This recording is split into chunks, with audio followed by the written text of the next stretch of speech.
Il y a des nouveautés au niveau de la loi sur les bus à Paris. Il y a une nouveauté au niveau de la loi sur les trottinettes électriques à Paname. C'est mis en place là, c'est dead, ils sont forcés de tout retirer. Ça fait plaisir à voir. Et des nouveautés aussi sur les SUV. Il va y avoir une nouvelle taxe sur les stationnements de ces voitures de gros port. Donc il se passe des trucs, on va juger ça. Donc il se passe des trucs sur Paris.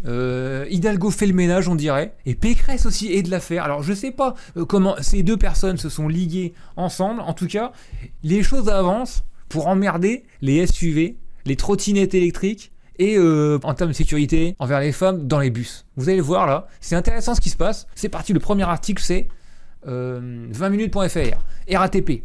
Valérie Pécresse annonce la généralisation des arrêts à la demande des bus après 22 heures dans Paris. À Paris, il y a les bus de jour et il y a les bus, les noctiliens.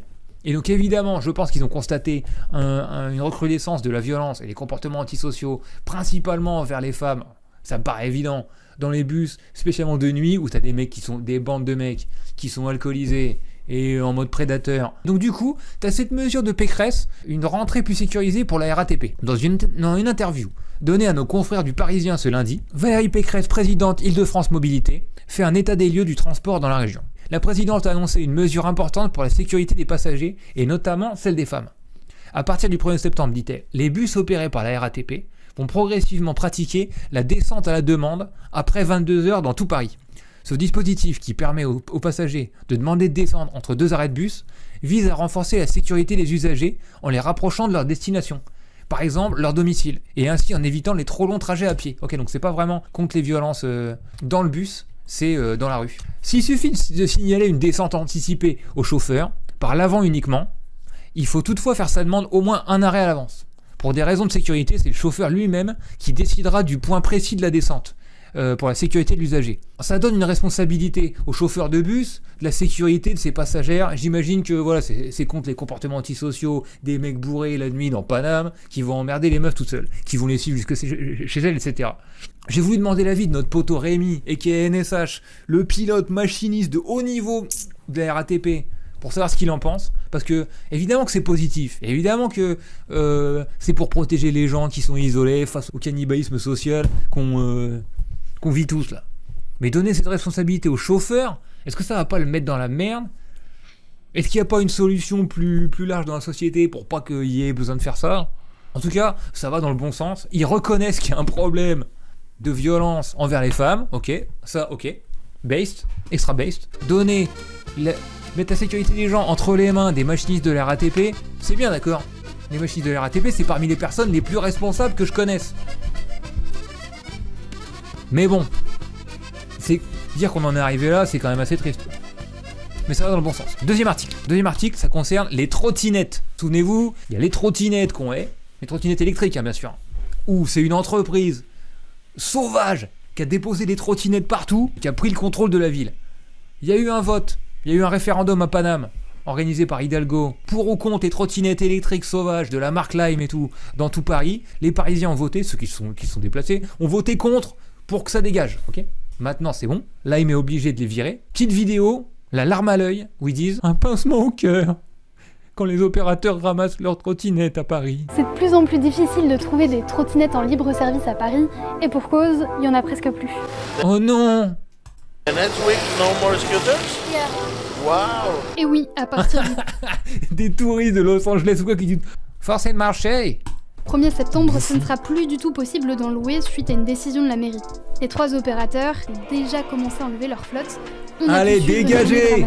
Foutez-moi le camp! On a commencé l'opération le 18 août. On récupère entre 400 et 700 véhicules en moyenne par jour. Ce matin, on était sous la barre des 500 véhicules. Qu'est-ce que ça vous fait de les ramasser pour la dernière fois, entre guillemets, les trottinettes? Un petit pincement au cœur. À la base, on est aussi consommateur. Fais pas le mec corpo, d'accord. Mais qu'est-ce qu'ils vont en faire, demande Caro? C'est interdit que sur Paris. Et j'en ai vu quand j'étais au Havre la semaine dernière. À mon avis, ils vont essayer d'imposer leur truc partout en France. Et comme chaque ville aura pas le culot de faire un sondage comme Paris, du coup, ils vont peut-être quand même s'imposer par la masse en prenant tout le reste de la France. Et il y aura que Paris qui aura un statut bizarre où ils auront fait un vote, mais ils seront quand même pris à la gorge. Je pense que ça va finir comme ça. C'est pas un petit référendum d'une ville sur 1 milliard dans le monde qui peut résister face au capitalisme sauvage de ces mecs qui ont en fait des intérêts énormes à faire ça en fait. Et qui ont le soutien du pouvoir central en fait. Je pense pas que Macron soit contre les trottinettes électriques, il voit pas le problème du tout.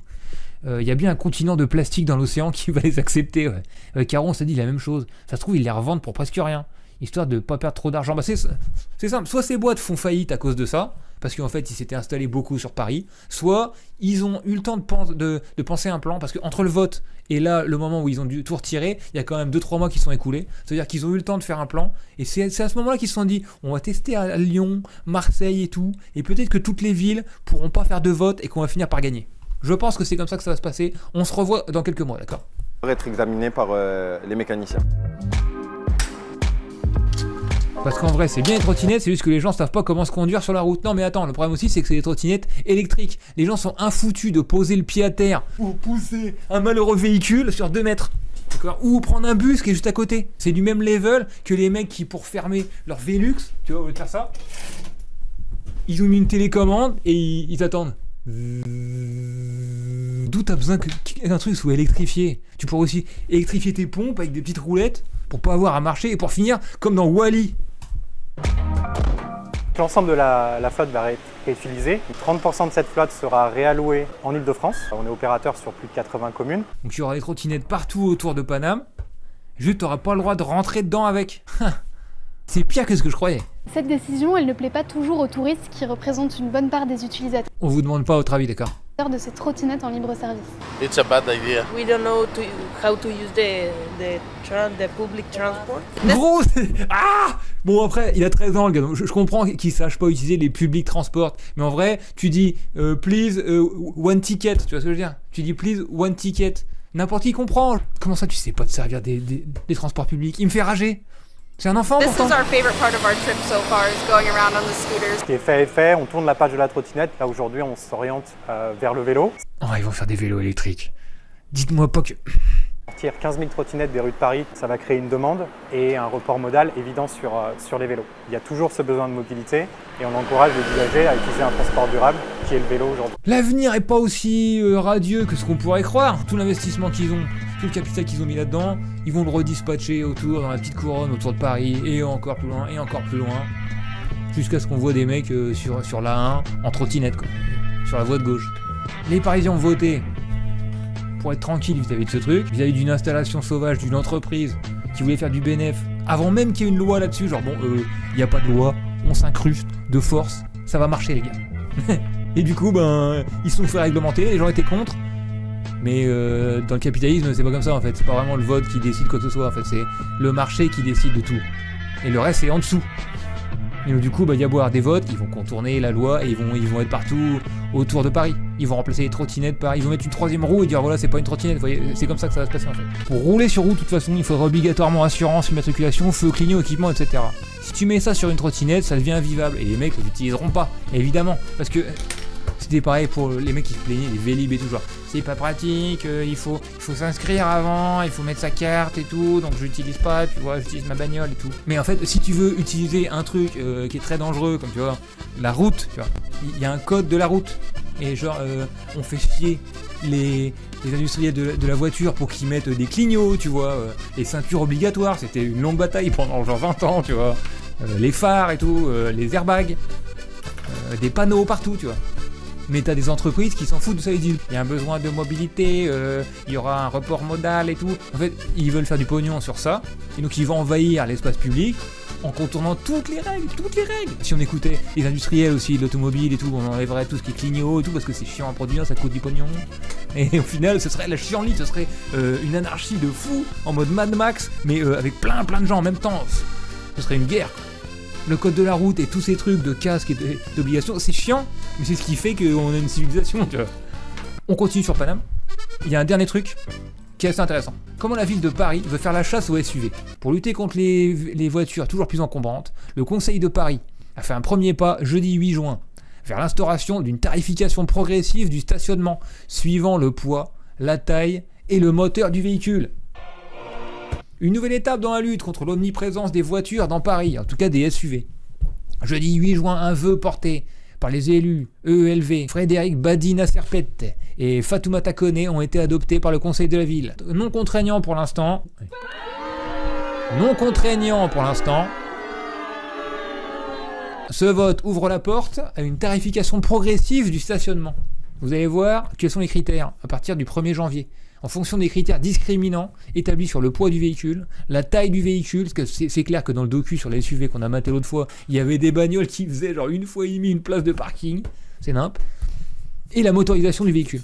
Pour le dire plus clairement, bientôt à Paname, plus votre voiture sera encombrante, plus vous paierez cher pour stationner, intéressant, et ce même si votre véhicule est entièrement électrique. L'objectif est clair, faire appliquer le principe du pollueur-payeur, et pas seulement pollueur, mais gêneur-payeur, antisocial-payeur, avec une cible bien définie, les SUV, les SUV donc, ces voitures plus grosses, plus larges et plus polluantes, qui ne cessent de conquérir de nouvelles parts de marché.